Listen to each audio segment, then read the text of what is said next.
اعوذ باللہ من الشیطان الرجیم بسم اللہ الرحمن الرحیم الطلاق مرتان فامساک بمعروف او تسریح باحسان صدق اللہ العظیم۔ پچھلی نشست میں جو مضامین آئے تھے ان میں سے ایک کے بارے میں مجھے احساس ہوا کہ میں نے ایک بات شروع کی تھی لیکن نامکمل رہ گئی۔ آیت الاختلاف کے بارے میں نے عرض کیا تھا کہ وحدت ادیان کے فلسفے کا ایک جز صحیح ہے، ایک غلط ہے۔ صحیح جز کی وضاحت تو ہو گئی کہ یہ تمام جتنے بھی دنیا میں مذاہب ہیں اور دین ہیں یہ سب اسی دین حق سے نکلی ہوئی شاخیں ہیں۔ دین حق سے پگڈنڈیاں مڑی ہیں، صراط مستقیم سے پگڈنڈی مڑی ہے، کوئی بہت دور نکل گئی اور اس کا یوں سمجھیے کہ پہچانی ہوئی صورت بھی پہچانی نہیں جاتی، اتنی دور ہو گئی کہ اس کا اس دین حق کے ساتھ اب کوئی رشتہ نظر ہی نہیں آتا۔ کچھ اتنے دور نہیں ہوئے، قدرے قریب رہے، لیکن سب کی بنیاد ایک ہے۔ ظاہر بات ہے کہ حضرت آدم کی نسل سے بات شروع ہوئی ہے، حضرت آدم کی اولاد ایک ہی امت تھی۔ یہ تفرقے جو بھی ہوئے بعد میں ہوئے ہیں۔ تو وحدت ادیان اس اعتبار سے صحیح ہے کہ دنیا میں تمام ادیان، تمام نظام، تمام مذاہب جو ہیں وہ در حقیقت ایک ہی دین حق کی بگڑی ہوئی شکلیں ہیں، بدلی ہوئی شکلیں ہیں، لیکن اسی سے نکلی ہوئی شاخیں ہیں جنہوں نے شکلیں اپنی بدل لی ہیں۔ غلط حصہ یہ کہ اب جو یہ سب کچھ موجود ہے ان کو ایک کہنا یہ جہالت ہے۔ اب ان کو ظاہر بات ہے کہ ان کی شکلیں اتنی ہو چکی ہیں مختلف ایک دوسرے سے، اور اتنی ان میں تحریفات ہو چکی ہیں، اتنا تغیر و تبدل ہو چکا ہے کہ اب ان کو ایک کہنا موجودہ شکل میں یہ در حقیقت فتنہ ہے اور جہالت ہے۔ دوسری بات جو آخری مضمون آیا تھا 28ویں رکوع میں، دیکھیے اس کی ایک تمہید ہے، وہ سمجھ لیجئے۔ انسانی تمدن کا اہم ترین اور بنیادی ترین مسئلہ کیا ہے تمدن کا؟ ایک ہے انسانی زندگی کا مسئلہ۔ انسانی زندگی کا سب سے پہلا مسئلہ وہی ہے کہ جو حیوانی زندگی کا بھی ہے، اپنی مادی ضروریات، پیٹ کھانے کو مانگتا ہے، سب سے پہلے یہی ہے، اس میں کوئی شک نہیں۔ لیکن اس کے بعد جب دو انسان ملتے ہیں اور اس سے تمدن شروع ہوتا ہے، اس کا سب سے بڑا مسئلہ ہے انسان کی شہوت۔ اللہ نے دو جنسیں بنا دی ہیں، مرد ہیں، عورت ہیں، اور ان دونوں کے درمیان تعلق سے نسل آگے چلتی ہے۔ اب اس معاملے کو کیسے ہارنس کیا جائے، کیسے منظم کیا جائے، یہ جذبہ بہت پوٹنٹ ہے۔ جو فرائڈ نے کہا ہے، بس وہ یوں سمجھیے کہ ذرا زیادہ مرچ مسالہ لگا دیا، ورنہ اس میں کوئی شک نہیں کہ یہ بہت ہی پوٹنٹ جذبہ ہے انسان کا۔ انسٹنکٹ جو ہے، سیکس کا انسٹنکٹ، وہ بہت مضبوط ہے، بہت قوی ہے۔ لیکن جو شے جتنی قوی ہو اتنا ہی اسے پھر، جو گھوڑا جتنا منہ زور ہو اتنا ہی اس کو لگام دینا جو ہے وہ آسان نہیں ہوتا، اس کے لیے پھر مشقت کرنی پڑتی ہے۔ تو اب اگر تو اس سیکس کو اوپن کر دیا جاتا، کھلا سیکس، فری سیکس، آج کل یہ لفظ استعمال ہوتا ہے، فری سیکس، کیوس ہوتا، تمدن میں فساد ہو جاتا۔ اس کے لیے شادی کا معاملہ کہ ایک عورت کا ایک مرد کے ساتھ رشتہ رہے، سب کو معلوم ہو کہ یہ اس کی بیوی ہے، یہ اس کا شوہر ہے، تاکہ اس طریقے سے نسب کا معاملہ بھی چلے اور ایک خاندانی ادارہ وجود میں آئے۔ ورنہ تو خاندانی ادارہ بس کیسے وجود میں آئے گا؟ فری سیکس میں تو خاندانی ادارہ وجود میں آ ہی نہیں سکتا۔ تو شادی کا، نکاح کا یہ رشتہ جو ہے یہ اللہ تعالیٰ نے اختیار کیا اور یہ انسانوں کو سکھایا۔ اب اس میں مرد اور عورت کیا بالکل برابر ہیں؟ اس سے بڑی حماقت کوئی نہیں، اس لیے کہ کسی بھی ادارے کے دو برابر کے سربراہ نہیں ہو سکتے۔ اتنی موٹی بات ہے کہ اگر آپ کسی ایک محکمے کے دو ڈائریکٹر بنا دیں، بات غلط ہو جائے گی، خراب ہو جائے گی۔ ایک ڈائریکٹر، مینیجنگ ڈائریکٹر، دوسرے 10 ڈائریکٹر بنا دیجیے آپ، لیکن اوپر ایک ہوگا، جنرل مینیجر ایک ہوگا، ڈپٹی مینیجر 10 رکھ دیجیے۔ ہر ادارے میں اگر نظم قائم کرنا ہے تو ایک اوپر ٹاپ پر ہونا چاہیے۔ لہذا جب ایک مرد اور ایک عورت، مرد اور عورت انسان ہونے کے ناطے بالکل برابر ہیں، ایک ہی باپ کے نطفے سے بیٹا بھی ہے، بیٹی بھی ہے، ایک ہی ماں کے رحم میں بھائی نے بھی پرورش پائی ہے اور بہن نے بھی، اس اعتبار سے وہ برابر ہیں۔ شرف انسانیت میں، نوع انسانی کی حیثیت سے، human dignity and honour, they share both equally, absolutely equally. لیکن جب ایک مرد اور ایک عورت مل کر خاندان کے بنیاد رکھتے ہیں تو اب یہ برابر نہیں رہے۔ جیسے انسان سب برابر ہیں، لیکن چپڑاسی اور افسر برابر نہیں ہے، اس کے کچھ اور اختیارات ہیں، اس کے کچھ اور اختیارات ہیں، اس کے کچھ اور فرائض ہیں، اس کے کچھ اور فرائض ہیں۔ اس طریقے سے اس رشتے کے معاملے میں اور یہ بھی نوٹ کر لیجئے کہ یہی وجہ اس قدر تفصیل کے ساتھ سب سے پہلے احکام قرآن میں دیے جا رہے ہیں اسی آئلی قوانین کے متعلق. لیکن تمدن کی جڑ بنیاد یہ ہے، یہاں سے خاندان بنتا ہے، اور خاندانوں کے اجتماع کا نام معاشرہ ہے.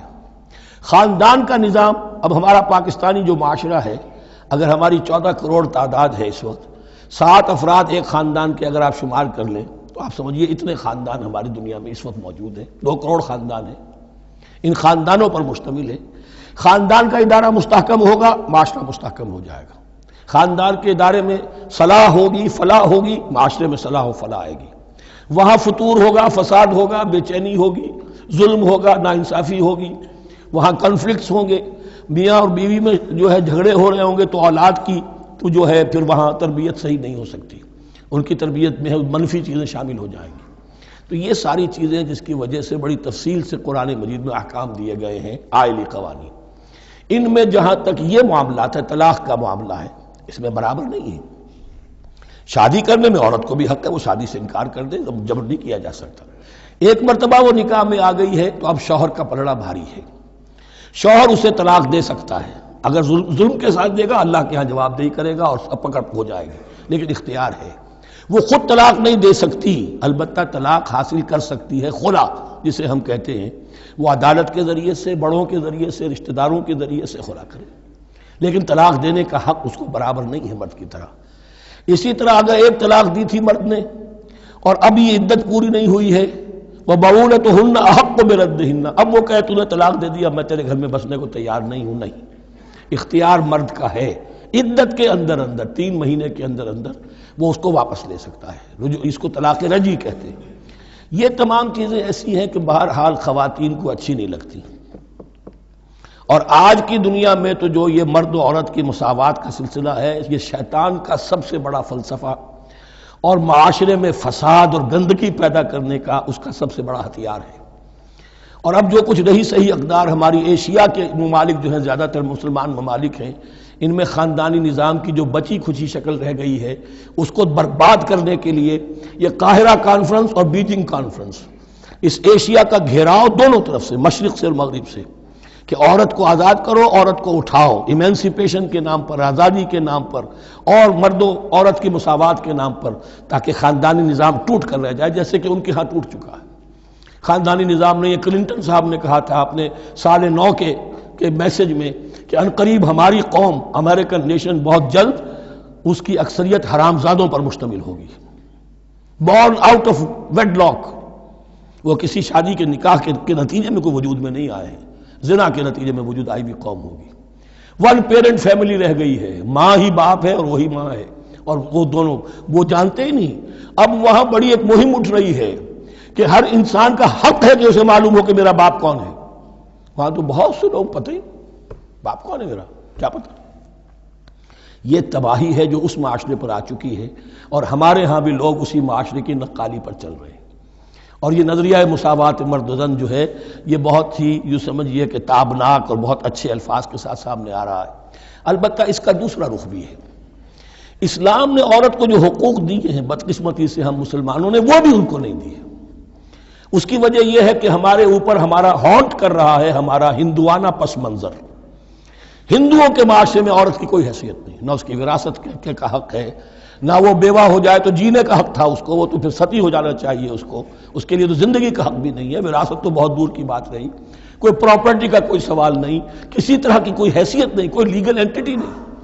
لیکن ہم مسلمان تو ہو گئے، ہمارے آباء و اجداد، تربیت ہوئی نہیں، لہذا ہمارے اوپر وہی تصورات ہیں. عورت کو جو ہے پاؤں کی جوتی کی طرح سمجھنا، یہ جو کچھ ہم کر رہے ہیں ان کے جائز حقوق بھی انہیں نہیں دیتے.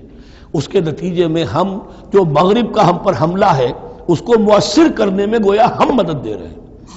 اگر ہم اپنی خواتین کو وہ حقوق نہیں دیں گے، اگر ان کے لیے جو اللہ نے جو مقرر کیا ہے وہ انہیں نہیں دیا جائے گا، تو ظاہر بات ہے کہ رد عمل میں پھر جو یہ نعرے ہیں اور بڑے خوشنما جو دعوت اٹھتی ہے وہ لازماً انہیں کھینچ کر لے جائے گی. تو اس طرف بھی خیال رکھیے. اور ہمارے ہاں دیندار گھرانوں میں خاص طور پر یہ بات ہوتی ہے، اس کو سمجھنا چاہیے کہ عورتوں کے کیا حقوق ہیں، ان کی دلجوئی کتنی کرنی چاہیے. حضور نے کیا فرمایا ہے؟ خیرکم خیرکم لأہلہ وانا خیر لأہلی، خیر منکم لأہلی. تم میں سے بہترین لوگ وہ جو اپنے گھر والوں کے لیے اچھے ہوں، بہترین لوگ وہ ہیں. ان کے حقوق کا لحاظ ہو، ان کے ساتھ سلوک ہو، ان کی دلجوئی ہو، ان کے احساسات کا بھی پاس کیا جائے۔ البتہ جہاں شریعت کا اور دین کا معاملہ آ جائے، نتھنگ ڈوئنگ، سیدھی سیدھی بات، یہ تلوار کی طرح آپ ننگے ہو جائیں اس وقت کہ یہ معاملہ دین کا ہے، اس میں میں تمہاری کوئی رعایت نہیں کر سکتا۔ ہاں میرے معاملات کے اندر جو بھی تم چاہو میں نرمی کروں گا، یہ ہو سکتا ہے۔ بس اس کو ذہن میں رکھیے، یہ کڑوی گولی ہے۔ وَلَهُنَّ مِثْلُ الَّذِي عَلَيْهِنَّ بِالْمَعْرُوفِ وَلِلرِّجَالِ عَلَيْهِنَّ دَرَجَةٌ۔ اب درمیان کے الفاظ کو تو جدید جو ہمارے ہیں دانشور وہ لے لیتے ہیں، اوپر کا نہیں دیکھتے کہ بَعُولَتُهُنَّ أَحَقُّ بِرَدِّهِنَّ، برابری کہاں رہی؟ شادی کرتے ہوئے برابری ہے، عورت کہہ سکتی میں شادی نہیں کرتی، شادی نہیں ہوگی، اس وقت برابری ہے، دونوں کی رضامندی سے شادی ہوگی، یہ برابری ہے۔ لیکن جب ایک مرتبہ بیوی بن گئی اب برابر نہیں ہے۔ اب یہ فلسفہ جا کر پوری طرح بیان ہوگا سورہ نساء میں، اور رجال قوامون علی النساء، یہ بات پھر وہاں آئے گی۔ اس کی تمہید ہے یہ کہ یہ کڑوی گولی ذرا خواتین کے حلق سے اترنی شروع ہو جائے۔ وَبَعُولَتُهُنَّ أَحَقُّ بِرَدِّهِنَّ، اور اسی طریقے سے وَلِلرِّجَالِ عَلَيْهِنَّ دَرَجَةٌ۔ البتہ اللہ نے جو ذمہ داریاں عورت کے حوالے کی ہیں، جس طرح کے اس کے فرائض ہیں ویسے ہی اس کے حقوق بھی ہیں، یہ ہے جو بات کہی جا رہی، لَهُنَّ مِثْلُ الَّذِي عَلَيْهِنَّ بِالْمَعْرُوفِ۔ اور یہ دنیا کا وہ اصول ہے کہ responsibilities and privileges they go together۔ کہیں آپ کا اگر ذمہ داری زیادہ تو حقوق اور اختیارات بھی زیادہ ہوں گے، ذمہ داری بہت ڈال دی، حقوق و اختیارات اتنے ہیں نہیں، آپ ذمہ داری ادا نہیں کر سکتے۔ جہاں ذمہ داری کم ہوگی وہاں حقوق و اختیارات بھی کم ہوں گے، یہ دونوں چیزیں پروپورشنیٹ چلتی ہیں۔ اب چلیے آگے، مجھے اندیشہ ہے کہ میں نے خاصا وقت اس میں لگا دیا۔ الطلاق مرتان، طلاق دو مرتبہ ہے، یعنی ایک شوہر کو دو مرتبہ طلاق دے کر اور رجوع کر لینے کا حق ہے۔ ایک دفعہ طلاق دی اور عدت کے اندر رجوع کر لیا، ٹھیک ہے، پھر طلاق دی اور عدت کے اندر رجوع کر لیا، ٹھیک ہے، تیسری مرتبہ طلاق دی اب رجوع نہیں کر سکتا۔ الطلاق مرتان، دو مرتبہ ہو سکتا ہے۔ فَإِمْسَاكٌ بِمَعْرُوفٍ أَوْ تَسْرِيحٌ بِإِحْسَانٍ، اب اس کے بعد فیصلہ کرو، یا تو روکو اس کو اپنے گھر میں تو وہ بھی نیکی کے ساتھ، بھلائی کے ساتھ، تنگ کرنے کے لیے نہیں، پریشان کرنے کے لیے نہیں، اور تسریح بِإِحْسَان، یا رخصت کر دینا ہے ایک اچھے بھلے طریقے سے، بھلے مانسوں کی طرح خوبصورتی کے ساتھ، روکو تو بھلائی کے لیے، اور اگر رخصت کرنا ہے تو خوبصورت انداز میں۔ وَلَا يَحِلُّ لَكُمْ أَن تَأْخُذُوا مِمَّا آتَيْتُمُوهُنَّ شَيْئًا، اور تمہارے لیے ہرگز جائز نہیں ہے کہ جو کچھ تم نے انہیں دیا تھا اس میں سے کچھ بھی واپس لو، جو بھی تم نے انہیں مہر دیا تھا اس میں سے کچھ واپس نہیں لے سکتی جب تم طلاق دے رہے ہو۔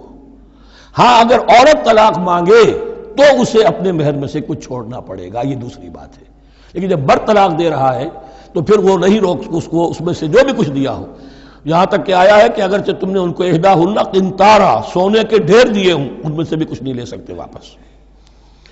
وَلَا يَحِلُّ لَكُمْ أَن تَأْخُذُوا مِمَّا آتَيْتُمُوهُنَّ شَيْئًا إِلَّا أَن يَخَافَا أَن لَا يُقِيمَا حُدُودَ اللَّهِ، البتہ اگر وہ دونوں یہ سمجھیں کہ ہم حدود اللہ کو قائم نہیں رکھ سکیں گے، مراد کیا ہے کہ فیملی لائف کے ضمن میں جو اللہ نے احکام دیے ہیں، جو آداب ہیں، جو ان کے مقاصد ہیں، وہ ہمارے مابین اتنی موافقت مزاجی نہیں ہے کہ ہم ساتھ چل سکیں۔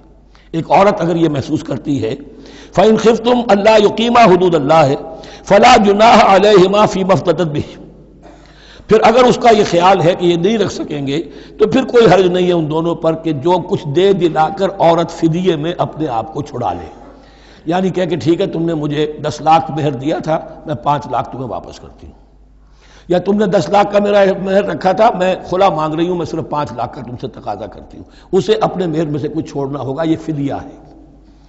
تلک حدود اللہ فلا تعتدوها، یہ اللہ کے حدود ہیں، ان سے تجاوز مت کرو۔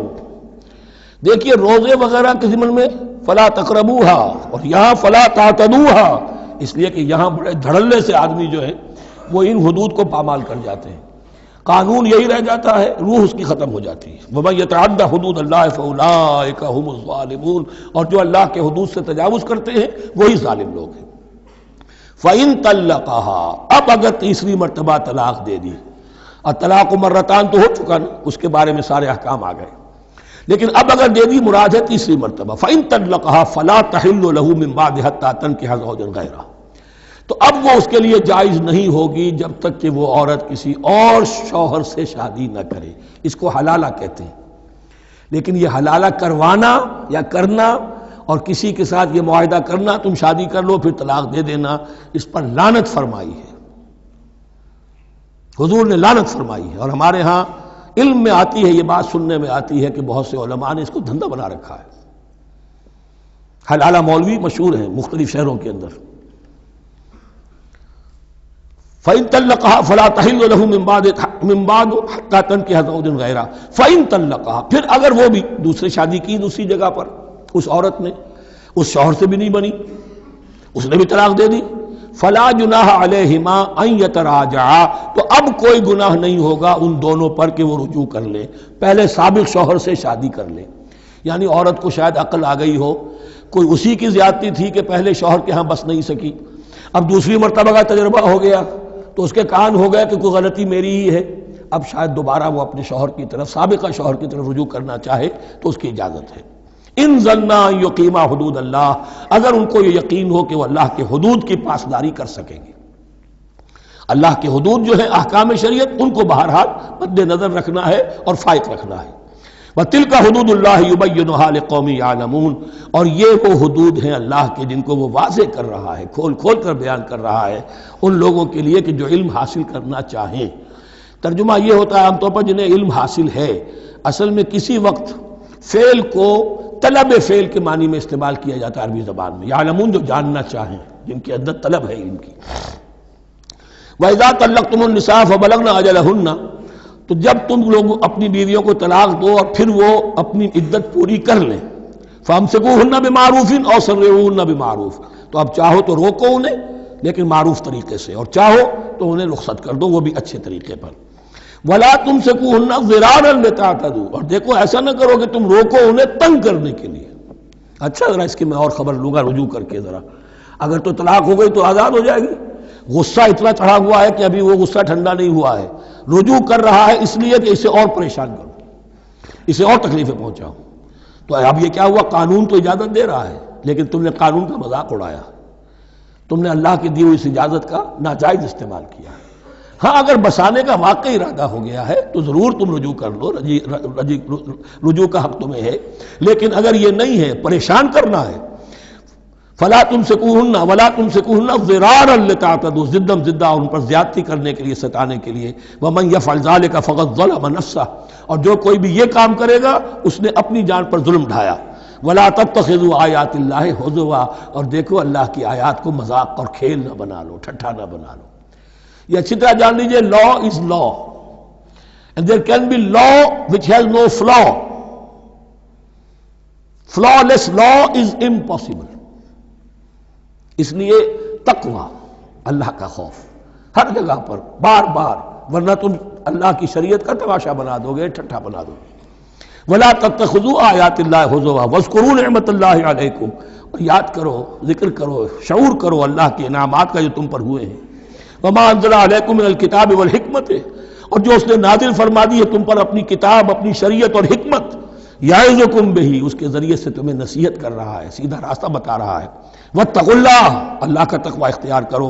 واعلموا ان اللہ بکل شیء علیم، اور جان لو کہ اللہ تعالیٰ کو ہر چیز کا حقیقی علم حاصل ہے۔ وَإِذَا طَلَّقْتُمُ النِّسَاءَ فَبَلَغْنَ أَجَلَهُنَّ فَلَا تَعْضُلُوهُنَّ أَن يَنكِحْنَ أَزْوَاجَهُنَّ إِذَا تَرَاضَوْا بَيْنَهُم بِالْمَعْرُوفِ، اور جب تم عورتوں کو، اپنی عورتوں کو طلاق دے دو پھر وہ اپنی عدت پوری کر لیں، تو مت آڑے آؤ اس میں کہ وہ عورتیں پھر نکاح کر لیں اپنے سابق ازواج سے، اذا تراضوا بینہم بالمعروف، جبکہ وہ آپس میں رضامند ہو جائیں بھلے طریقے پر۔ یعنی اگر طلاق مغلظ نہیں ہے، دیکھیے ایک طلاق ہوتی ہے بائن، پہلی طلاق دوسری طلاق، یہ جب تک عدت ختم نہیں ہوئی طلاق رجعی کہلاتی ہے، اس کے دوران شوہر کو رجوع کرنے کا حق ہے۔ عدت پوری ہو گئی، اب یہ بائن ہو گئی، اب شوہر اور بیوی کا جو رشتہ ہے ٹوٹ گیا۔ اب اگر نکاح ہوگا تو دوبارہ ہوگا، اس میں عورت کی مرضی کو دخل ہے، عدت کے اندر عورت کی مرضی کو دخل نہیں ہے، لیکن عدت کے بعد اب عورت کو اختیار ہے، اب تو نکاح ثانی ہوگا، سوائے طلاق مغلظ کے۔ تیسری طلاق اگر ہو گئی ہے تو پھر جب تک اس کا نکاح کسی اور سے نہ ہو جائے، وہ بھی طلاق دے دے، تو ان کے درمیان نکاح نہیں ہو سکتا۔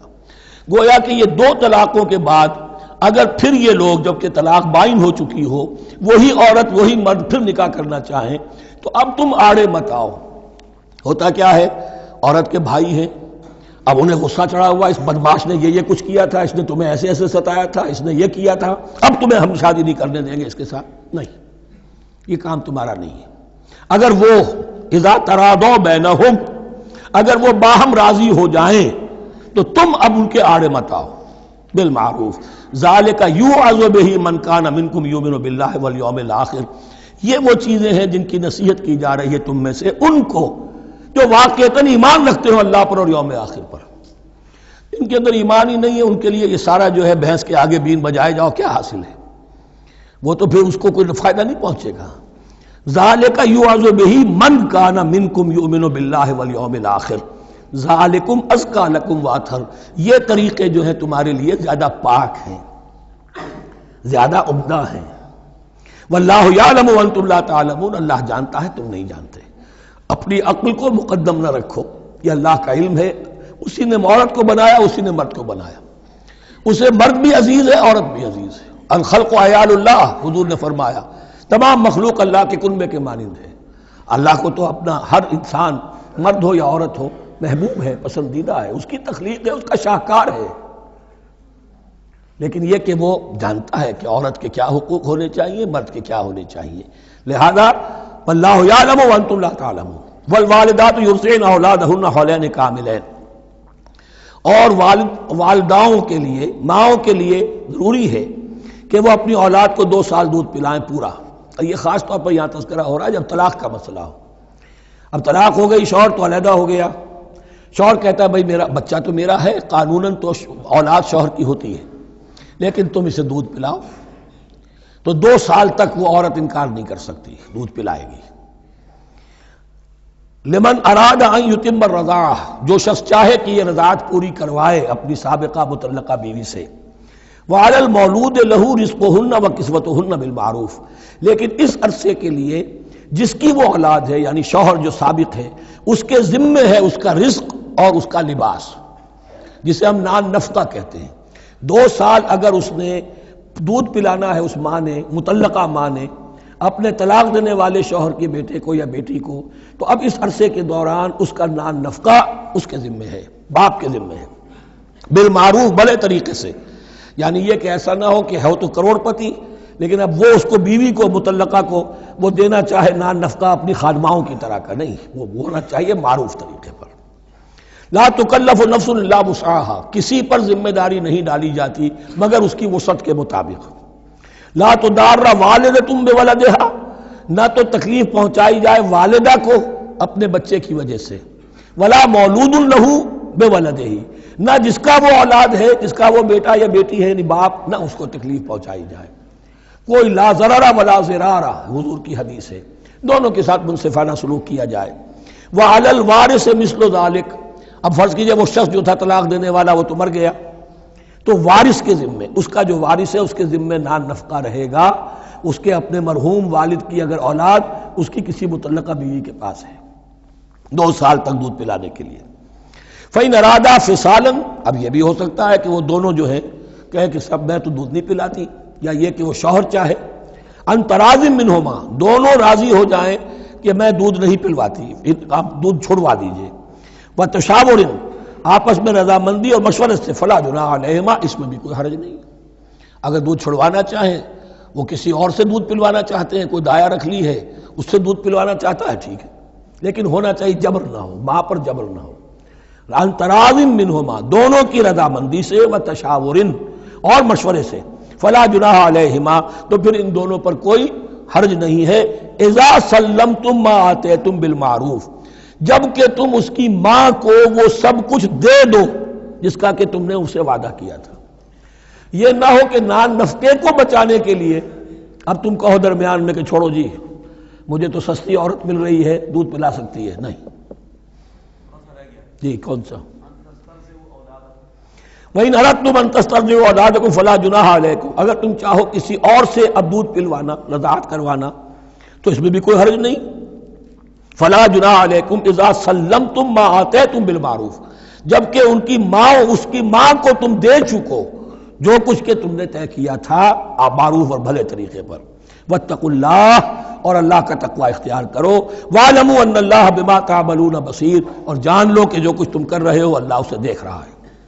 والذین یتوفون منکم ویذرون ازواجا، اور وہ کہ جو تم میں سے وفات پا جائیں اور وہ چھوڑ جائیں بیویاں. یتربصن بانفسہن، اب یہ عدت جو تھی ایک تھی طلاق کی عدت، وہ 3 ماہواریاں آ جانا، 3 مہینے اندازن، اور ایک ہے جو فوت ہو گیا. اور بیوہ کی عدت کیا ہے؟ والذین یتوفون، جو تم میں سے وفات دے دیے جائیں، منکم تم میں سے، ویذرون ازواجا، پیچھے بیویاں چھوڑ گئے ہوں. یتربصن بانفسہن 4 اشہر و عشرہ، وہ روکے رکھیں اپنے نفسوں کو 4 مہینے اور 10 دن. 4 مہینے 10 دن تک ایک جو بیوہ عورت ہے وہ کوئی اور نکاح نہیں کر سکتی. 4 مہینے 10 دن.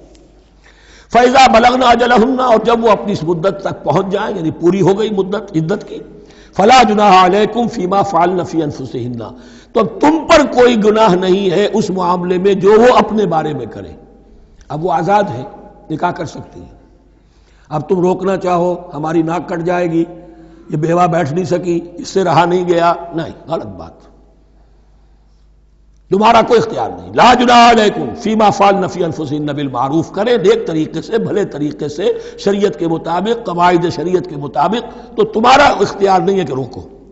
واللہ بما تعملون خبیر، اور جو کچھ تم کر رہے ہو اللہ اس سے باخبر ہے.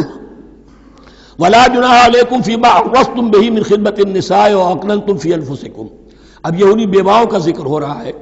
تم پر کوئی حرج نہیں ہے کہ جو تم اشارے میں کوئی بات اور پیغام دینا چاہو کسی بیوہ کو، اشارے کنائے میں، لیکن یہ کہ اس میں عدت کے دوران نکاح تو نہیں ہو سکتا. اشارے کنائے میں یہ کچھ بات کہی جا سکتی ہے کہ مجھے دلچسپی ہے، شاید میں کوئی بھی طریقہ اختیار کیا جائے. او اکننتم فی انفسکم، یا اپنے دلوں میں چھپائے رکھو، تو اللہ کو کوئی اعتراض نہیں. اس میں یہ کہ ظاہر بات ہے کہ ایک آدمی علم اللہ انکم ستذکرونہن، اللہ کے علم میں ہے تمہیں ان کا خیال تو آئے گا ہی. آخر یہ عورت تھی، بیوہ ہو گئی ہے، اب میں اس سے شادی کر سکتا ہوں، آپ کو رغبت ہے اس کی طرف نکاح کی، تو اب کوئی آدمی سوچے میرے دل میں خیال آ رہا ہے بیوہ کے بارے میں، میں تو گناہ گار ہو گیا، میرا دل گناہ گار ہو گیا، نہیں، یہ قانون فطرت ہے. علم اللہ انکم ستذکرونہن، اللہ کے علم میں ہے ان کا خیال تو تمہیں آئے گا ہی. ولیکن لا تواعدوہن سرا، لیکن ایسا نہ کرو کہ ان سے معاہدہ کر لو خفیہ، طے ہو جائے، بات پکی ہو جائے. سرا الا ان تقولوا قولا معروفا، سوائے اس کے کہ کوئی معروف بات کہہ دی جائے جس سے انہیں اشارہ مل جائے، بس. ولا تعزموا عقدۃ النکاح حتی یبلغ الکتاب اجلہ، اور مت باندھو گراہ نکاح کی جب تک کہ قانون شریعت اپنی مدت پوری نہ کر لے، یعنی عدت جب تک پوری نہ ہو جائے. اب یہاں دیکھیے حتی یبلغ الکتاب، کتاب سے مراد شریعت، قانون شریعت. کتاب سے مراد یہاں کیا ہے کہ جو بھی قانون آ چکا ہے کتاب کے اندر، 4 مہینے 10 دن کے بعد نکاح اس سے پہلے نہیں ہوگا. وَاعْلَمُوا أَنَّ اللَّهَ يَعْلَمُ مَا فِي أَنفُسِكُمْ فَاحْذَرُوهُ، اور جان لو کہ اللہ خوب جانتا ہے جو تمہارے دلوں میں ہے، پس اس سے ڈرو، اس کی پکڑ سے بچو. وَاعْلَمُوا أَنَّ اللَّهَ غَفُورٌ حَلِيمٌ، اور یہ بھی جان لو اللہ غفور بھی ہے، بخشنے والا بھی ہے. وہ خطا ہو گئی ہے، استغفار کرو، توبہ کرو، اللہ معاف فرمائے گا. اور حلیم ہے، وہ فوراً نہیں پکڑتا بلکہ ڈھیل دیتا ہے، مہلت دیتا ہے، اگر چاہو تو تم توبہ کر لو. لا جناح علیکم ان طلقتم النساء ما لم تمسوهن او تفرضوا لهن فریضہ، تم پر کوئی گناہ نہیں ہے کہ تم ایسی بیویوں کو طلاق دے دو کہ جن کو نہ تو تم نے اب تک چھوا ہو اور نہ ان کے لیے مہر مقرر کیا ہو. یہ ہو جاتا تھا نکاح جو ہے بچپن میں بھی کر دیے جاتے تھے، لیکن ابھی کوئی نوبت نہیں آئی ہے، نکاح تو ہو گیا لیکن نہ کوئی مہر مقرر ہوا ہے، نہ کوئی ان کی ملاقات ہوئی ہے. تو اگر ایسا کرو گے تو سکتے ہو. وَمَتِّعُوهُنَّ، لیکن شرافت کا تقاضا یہ ہے کہ جو لڑکی تم سے منسوب رہی ہے، اب اگر وہ رشتہ توڑ رہے ہو تو اسے کچھ دے دلا کر، اسے کچھ نہ کچھ متاع، کچھ سامان دنیاوی دے کر. مَتِّعُوهُنَّ عَلَى الْمُوسِعِ قَدَرُهُ وَعَلَى الْمُقْتِرِ قَدَرُهُ، جو وسعت والا ہے، جس کو کشائش حاصل ہے، غنی ہے، وہ اپنی حیثیت کے مطابق، اور جو تنگ دست ہے وہ اپنی حیثیت کے مطابق. متاعًا بالمعروف، اور یہ ساز و سامان دینا جو ہے یہ بھی بھلے انداز میں ہو، ایسا نہ ہو جو خیرات دی جا رہی ہو. حقاً حقا علی المحسنین، یہ حق ہے محسنین پر، یہ سمجھے کہ ہم پر اللہ تعالیٰ کی طرف سے عائد کردہ یہ ذمہ داری ہے۔ وَإِن طَلَّقْتُمُوهُنَّ مِن قَبْلِ أَن تَمَسُّوهُنَّ وَقَدْ فَرَضْتُمْ لَهُنَّ فَرِيضَةً، اور اگر دوسری شکل یہ ہے کہ تم نے طلاق دی ایسی بیوی کو کہ جس کو تم نے چھوا تو نہیں ہے لیکن مہر مقرر ہو چکا تھا، فَنِصْفُ مَا فَرَضْتُمْ، تو اب آدھا مہر جو ہے جو تم نے فرض کیا تھا، جو طے کیا تھا، اس کا آدھا تو تمہیں دینا ہی دینا ہے۔ الا یعفون، الا یہ کہ وہ معاف کر دیں، ہمیں آدھا بھی نہیں چاہیے، یا چلیے ہمیں چوتھائی دے دیجئے۔ او یعفو الذی بیدہ عقدۃ النکاح، یا وہ اس کے اندر جو ہے سخاوت سے کام لے کہ جس کے ہاتھ میں نکاح کی گرہ ہے، گرہ تو مرد کے ہاتھ میں وہ کھول سکتا ہے، عورت طلاق دے نہیں سکتی، لہذا کیوں نہ ایسا کرو کہ تم پورا ہی مہر دے دو۔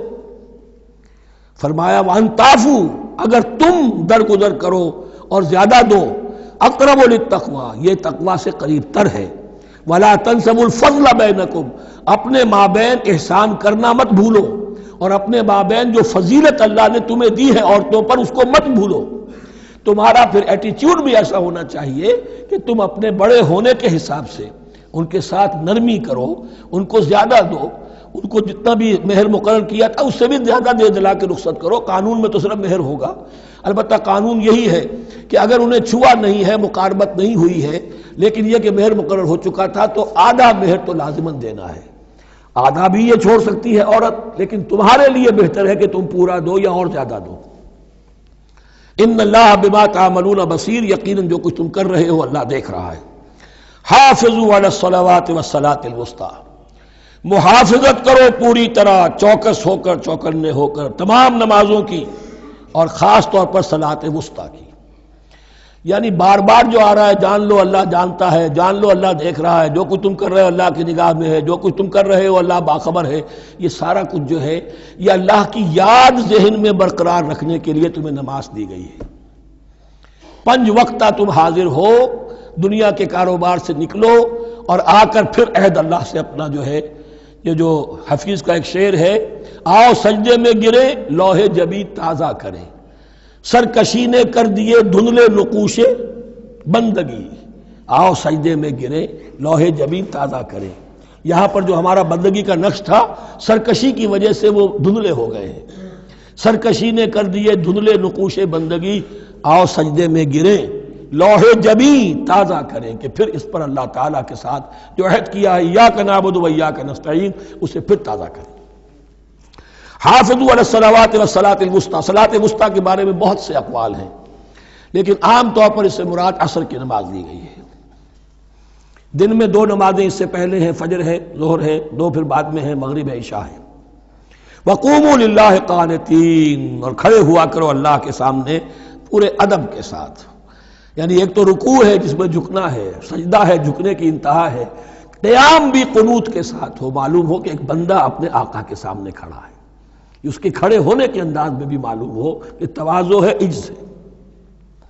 فَإِنْ خِفْتُمْ فَرِجَالًا أَوْ رُكْبَانًا، اور اگر تم خوف کی حالت میں ہو تو چاہے پیادہ چلتے ہوئے، سفر کرتے ہوئے، دشمن پیچھا کر رہا ہے، آپ کہیں جا رہے ہیں تو چاہے اب رکیں گے نماز پڑھیں گے تو وہ تعاقب میں قریب آ جائے گا تو رجالن چلتے ہوئے، یا کہیں جلدی جانا ہے اور وہاں پر ابھی فوری طور پر حملہ کرنا ہے تو اس میں یہ ہے کہ جنگ کی حالت میں یہ رعایتیں ہیں، چلتے ہوئے اور رکبانہ یا سوار ہونے کی حالت میں بھی نماز پڑھی جا سکتی ہے۔ فَإِذَا أَمِنْتُمْ، لیکن پھر جب امن میں ہو جاؤ، فَاذْكُرُوا اللَّهَ كَمَا عَلَّمَكُمْ، پھر اللہ کو یاد کرو جیسے کہ تمہیں اس نے سکھایا ہے۔ کس نے سکھایا ہے؟ محمد الرسول اللہ نے۔ صلو کما رأیتمونی اصلی، نماز پڑھو جیسے کہ تم مجھے دیکھتے ہو میں نماز پڑھتا ہوں۔ وہ ہے اللہ کا سکھایا ہوا، اس لیے کہ یہ بھی ثابت ہے روایات سے کہ حضرت جبرائیل نے آ کر حضور کو نماز پڑھائی ہے، 2 دن پڑھائی ہے۔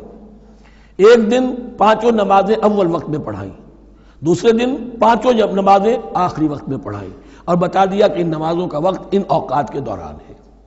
تو معلم جو ہے حضور کے نماز کے معاملے میں حضرت جبرائیل ہے، اور اب حضور جو ہے پوری امت کے لیے معلم ہے۔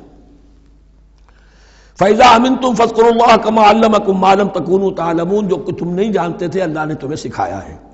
وَالَّذِينَ يُتَوَفَّوْنَ مِنْكُمْ وَيَذَرُونَ أَزْوَاجًا، اور پھر دوبارہ لوٹ کر معاملہ آ رہا ہے بیواؤں کا، اور جو لوگ تم میں سے وفات دے دیے جائیں اور وہ چھوڑ جائیں پیچھے بیویاں، وصیۃ لازواجہم متاعا الی الحول غیر اخراج، تو ان کی بیویوں کے لیے وصیت لازماً، اپنی بیویوں کے لیے وصیت لازماً کریں 1 سال تک کے لیے نان نفقے کی، اور بغیر اس کے کہ انہیں گھروں سے نکالا جائے۔ اب یوں سمجھیے اس کو، ایک شخص فوت ہوا، 4 بیویاں ہیں، ایک کے ہاں اولاد تھی، بیٹا تو اسی کا ہے، باقی 3 تو اس کی جو ہیں سوتیلی مائیں ہیں۔ ایک ماں کو تو وہ اپنی ماں سمجھ کر اس کی خدمت کرے گا، باقی 3 کو لائبلٹی سمجھے گا۔ تو فرمایا ایسا نہ ہو کہ فوراً نکال دو کہ جاؤ اپنا راستہ لو، جس سے تمہاری شادی تھی وہ گیا۔ 1 سال کے لیے انہیں گھر سے نہ نکالا جائے اور ان کا نان نفقہ دیا جائے۔ لیکن یہ بھی اصل میں تھا وصیت کا، جب یہ جو قانون آئے گا وراثت کا تو اس سے پہلے کے لیے ہے۔ جیسے کہ والدین کے لیے کہا گیا تھا وصیت کرو، ایسے بیویوں کے لیے بھی کرو۔ جب ان کا حق آ گیا، اس لیے کہ شوہر مر گیا ہے تو بیوی کا حق ہے اس کی وراثت میں، بیوی مر گئی ہے شوہر کا حق ہے اس کی وراثت میں، تو وہ تو وراثت کے اندر حق معین ہو گیا، تو اب یہ وصیت کی ضرورت نہیں۔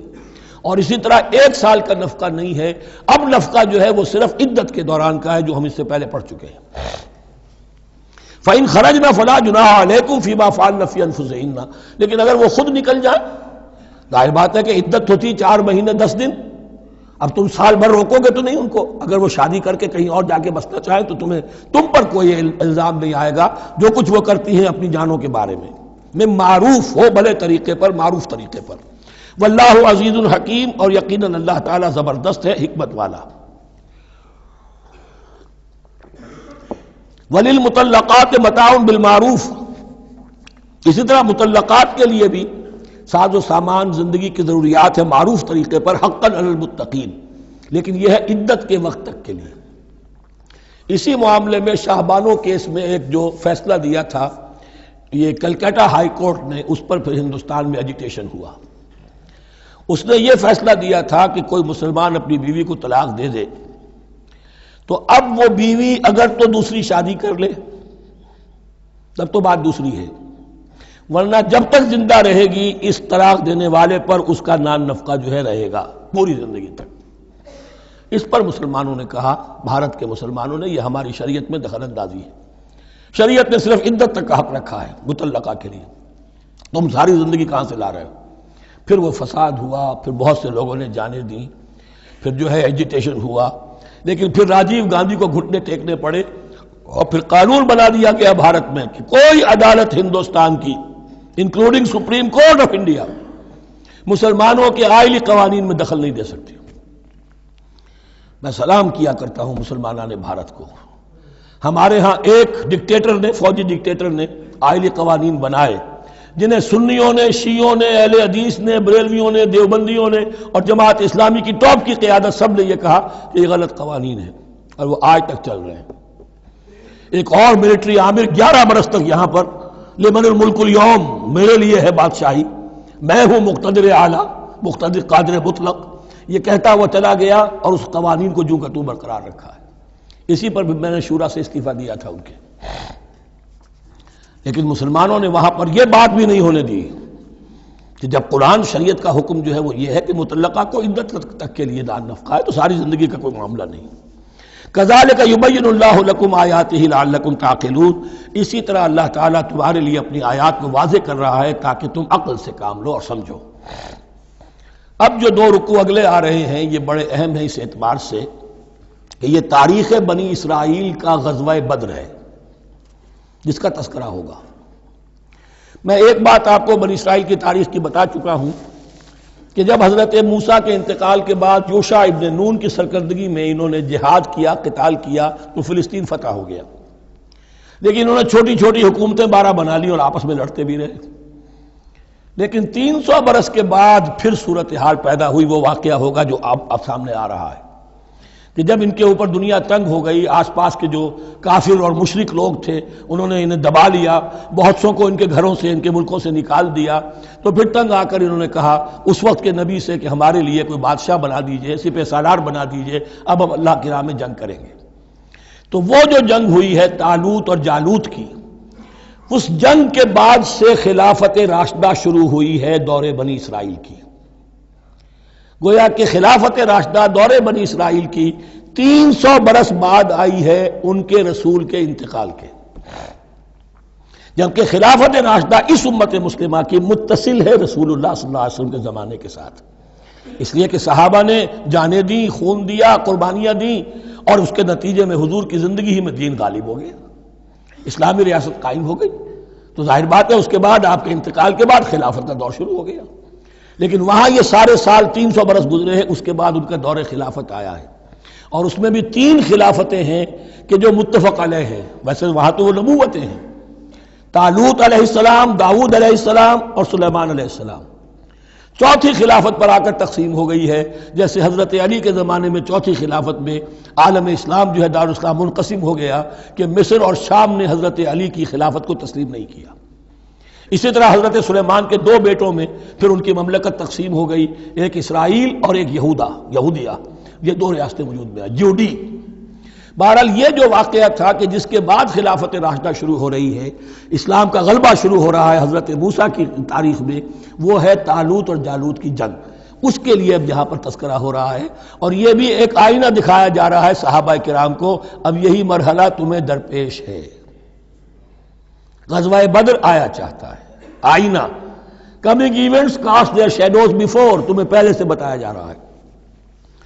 الم تر الی الذین خرجوا من دیارہم، کیا تم لوگوں نے غور نہیں کیا، کیا تم نے غور نہیں کیا ان لوگوں کے حال پر کہ جو نکل گئے اپنے گھروں سے، وہم الوف، جبکہ وہ ہزاروں کی تعداد میں تھے، حذر الموت، موت سے ڈر کی وجہ سے، یعنی جب کفار اور مشرکین نے غلبہ کر لیا ان پر اور بہت سے ملکوں سے یہ بھاگے اپنے ملک چھوڑ کر، فقال لهم اللہ موتوا، تو اللہ نے ان سے کہا کہ مر جاؤ، ثم احیاہم، پھر انہیں زندہ کیا۔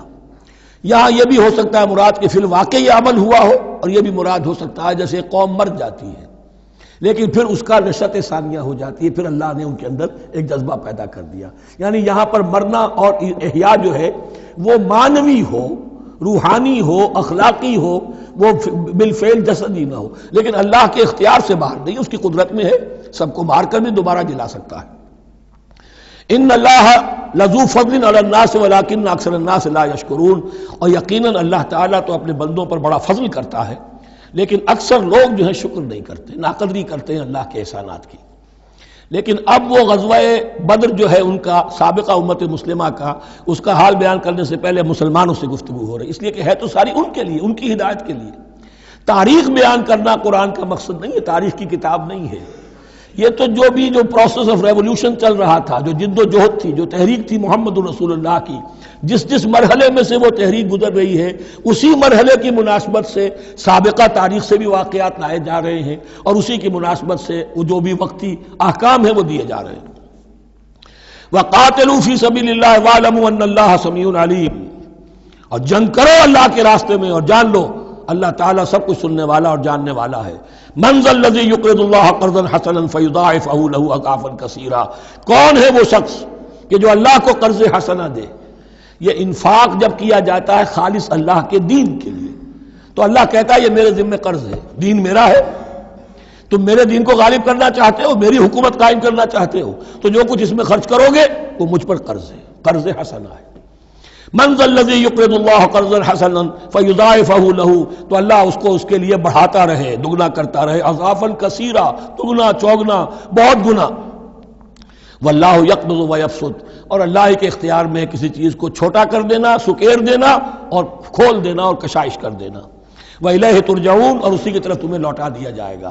یہاں دیکھیے یہ دونوں چیزیں، جہاد بالنفس اس کی آخری شکل قتال، اور جہاد بالمال اس کے لیے پہلے لفظ آ رہا تھا انفاق، اب قرض حسنہ، اللہ کو قرض حسنہ۔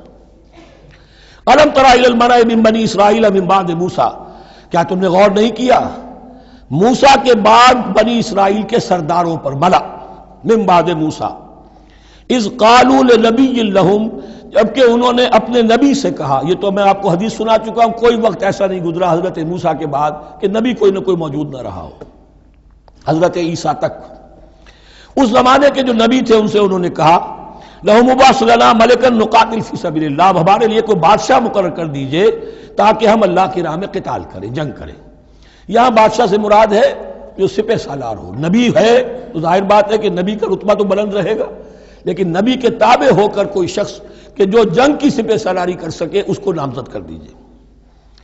قال هل عصیتم ان کتب علیکم القتال الا تقاتلوا، جو نبی تھے، یہ سیموئیل نبی تھے، سموئیل، یہ آپ اولڈ ٹیسٹمنٹ میں پڑھیں گے، سیموئیل نبی، انہوں نے کہا کہ اس کا بھی اندیشہ ہے کہ جب جنگ فرض کر دی جائے اللہ تو قاتلوا، پھر تم جنگ نہ کرو، یعنی ابھی تو بڑے تمہارے دعوے ہیں، بہادری دکھا رہے ہو، بڑا جوش و خروش ہے، کہیں ایسا تو نہیں ہوگا کہ ادھر سے میں اللہ تعالیٰ سے اجازت بھی لوں جنگ کی اور تمہارے لیے کوئی سپہ سالار یا بادشاہ بھی بنا دوں اور پھر تم جنگ سے کرنی کترا جاؤ۔ قالوا وما لنا الا نقاتل فی سبیل اللہ، ان کا کیسے ممکن ہے کہ ہم اللہ کی راہ میں قتال نہ کریں؟ وقد اخرجنا من دیارنا وابنائنا، جبکہ ہمیں نکال دیا گیا ہے ہمارے گھروں سے اور ملکوں سے اور اپنے بیٹوں سے، یعنی ان کی اولاد کو تو انہوں نے غلام بنا لیا، ان کی عورتوں کو باندیاں بنایا، اب یہ تو نکلے ہوئے ہیں اپنے ملکوں سے، خوف سے بھاگے ہوئے۔ فلما كتب عليهم القتال، تو جب ان پر وہ جنگ فرض کر دی گئی، تولوا الا قليلا منهم، تو پیٹھ پھیر گئے سب کے سب سوائے کچھ لوگوں کے۔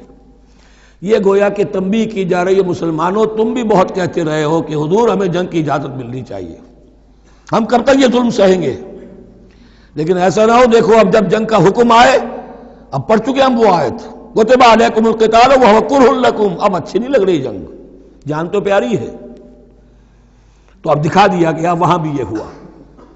واللہ علیم بالظالمین، اور اللہ ایسے ظالموں سے خوب باخبر ہے۔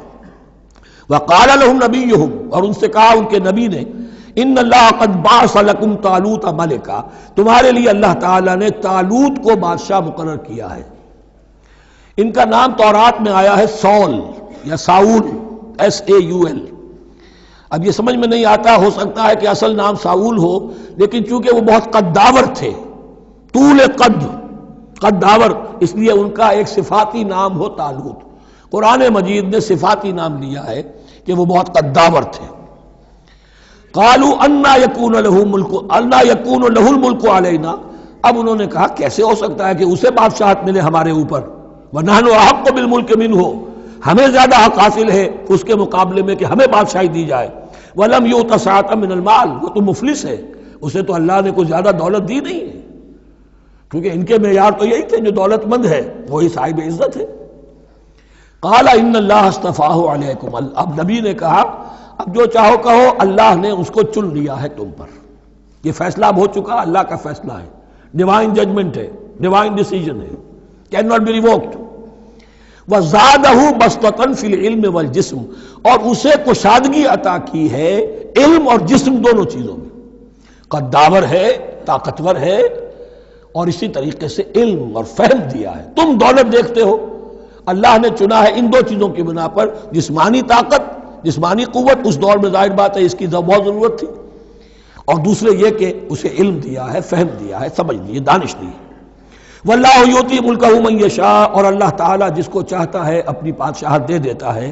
واللہ واسع علیم، اللہ بہت سمائی والا ہے، واسع، اس کی وسعت جو ہے وہ اتھا ہے، اور علیم، اور سب کچھ واسع علیم، جاننے والا ہے، یعنی وہ جس کو جو کچھ دیتا ہے بربنائے علم دیتا ہے، کون اس کا مستحق ہے۔ وقال لهم نبيهم ان آیۃ ملکہ ان یاتیکم التابوت فیہ سکینۃ من ربکم وبقیۃ مما ترک آل موسیٰ وآل ہارون تحملہ الملائکہ، اور ان سے کہا ان کے نبی نے کہ طالوت کی بادشاہت کی ایک نشانی یہ ہوگی کہ وہ صندوق جو تمہارے سے جاتا رہا چھن چکا ہے، جس میں سکینہ ہے، تمہارے لیے تسکین کا سامان ہے تمہارے رب کی طرف سے، اور بقیت مما ترک آل موسیٰ و آل ہارون، اور کچھ تبرکات ہیں جو آل موسیٰ اور آل ہارون کے اس صندوق میں رکھے ہوئے ہیں، تحملہ الملائکہ، وہ ملائکہ کی تحویل میں ہے۔ اب ان کی بادشاہی کی علامت کے طور پر وہ صندوق تمہارے پاس واپس آ جائے گا۔ اصل میں یہ تابوت سکینہ جو ہے یہ ان کا ایک بڑا لکڑی کا صندوق ہے، اب بھی ہے، ان کا دعویٰ ہے کہ موجود ہے، اور مسجد اقصیٰ کے نیچے جو سرنگ ہے اس میں موجود ہے۔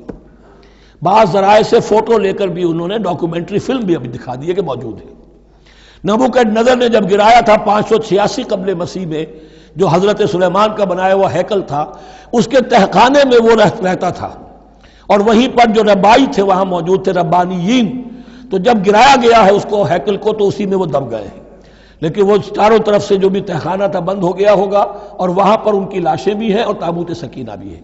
لیکن ہوا یہ تھا کہ جب ان کے پڑوسی ملکوں نے انہیں شکستیں دی تو وہ تابوت سکینہ بھی چھین کر لے گئے۔ اب اس میں گویا کہ ان کے لیے بہت بڑی بات تھی کہ ان کے لیے کم سے کم ایک دل کی روحانی تسکین کا سامان تھا. ہمارے پاس حضرت موسیٰ کے تبرکات ہیں، عصائے موسیٰ اس میں ہے، رکھا ہوا ہے، اب بھی ہے. اسی طریقے سے اس میں وہ جو جن تختیوں پر تورات لکھی ہوئی دی گئی تھی حضرت موسیٰ کو، وہ موجود ہے، ان کے کہنے کے مطابق اب بھی ہے. تو اس طریقے سے ان کے لیے تسکین ہوتی تھی، جیسے کہ مسلمان کو خانہ کعبہ کو دیکھ کر تسکین ہوتی ہے. تو فرمایا اس میں تمہارے لیے سکینت بھی ہے اور تمہارے آل موسیٰ اور آل ہارون کے تبرکات بھی ہیں. تحملہ الملائکہ، اس وقت وہ ملائکہ کی تحویل میں ہوا یہ کہ جہاں وہ تابوت لے گئے ان کے دشمن، وہاں پلیگ آ گئی. انہوں نے سمجھا کوئی نحوست ہے اس کے اندر جس کی وجہ سے پلیگ آ گئی ہے. انہوں نے ایک چھکڑے کے اوپر اس کو رکھا اور بیلوں کو ہانک دیا، جاؤ جدھر جانا ہے.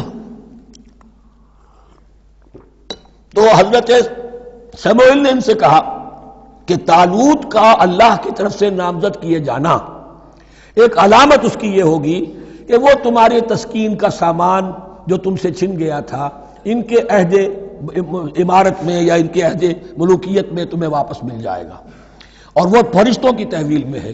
تو ایک روز وہ چھکڑا جو ہے وہ لیے ہوئے وہ تابوت ان کے ہاں پہنچ گیا. ان فی ذلک لآیۃ لکم ان کنتم مؤمنین، یقیناً اس میں تمہارے لیے نشانی ہے اگر تم ماننے والے ہو. فلما فصل طالوت بالجنود، اب جب حضرت طالوت اپنے لشکروں کو لے کر چلے، ان میں سے جو لوگ تو انکار کر گئے رہ گئے، جو لوگ چلے ساتھ ان کو لے کر چلے. قال ان اللہ مبتلیکم بنہر، انہوں نے فرمایا اپنے لشکر والوں سے اللہ تعالیٰ تمہاری ایک آزمائش کرے گا ایک نہر سے، دریا سے. یہ جو ہے جارڈن ریور جارڈن، اس کو کراس کر کے پھر حملہ کرنا تھا.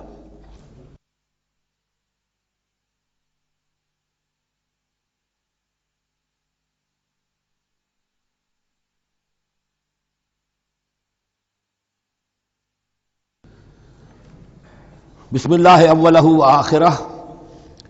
فلما فصل طالوت بالجنود، تو جب طالوت اپنے لشکروں کو لے کر چلے، قال ان اللہ مبتلیکم بنہر، تو انہوں نے کہا کہ اللہ تعالیٰ تمہاری آزمائش کرے گا ایک دریا سے، یعنی دریائے اردن. فمن شرب منہ فلیس منی، جو اس میں سے پیٹ بھر کر پانی پیے گا وہ مجھ میں سے نہیں ہے. ومن لم یطعمہ فانہ منی، جو اس میں سے پانی نہیں پیے گا وہ میرا ساتھی ہے.